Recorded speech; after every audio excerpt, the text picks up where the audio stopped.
நீங்க முருகனை கும்பிட ஆரம்பிச்ச பிறகு இந்த ஒரு தப்பை மட்டும் பண்ணிடாதீங்க. ஆமாம், எல்லாருமே அவரோட சோதனையில இருந்து தான் வந்திருக்கோம். நீங்க ஏதாவது ஒண்ணு அவர்கிட்ட வேணும் அப்படின்னு வேண்டிக்கிட்டு கேக்குறீங்க அப்படின்னா முதலில் முருகன் என்ன செய்வார் தெரியுமா? உங்களை ரொம்பவே சோதிப்பாரு. எப்படி அந்த சோதனை இருக்கும் அப்படின்னா, நீங்க எதை கேட்டு அவர்கிட்ட வந்தீர்களோ, எதுக்காக அவரை வேண்ட ஆரம்பிச்சீங்களோ அது வேண்டவே வேண்டாம் அப்படின்னு சொல்ற அளவிற்கு உங்களை போட்டு சோதிப்பாரு. அந்த சோதனையை எப்படியாவது தாக்கு பிடிச்சு நின்னுடுங்க.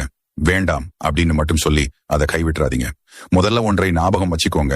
எந்த ஒரு பொருளும் நமக்கு ஈஸியா கிடைச்சிட்டா நமக்கு அதோட அருமை தெரியாது.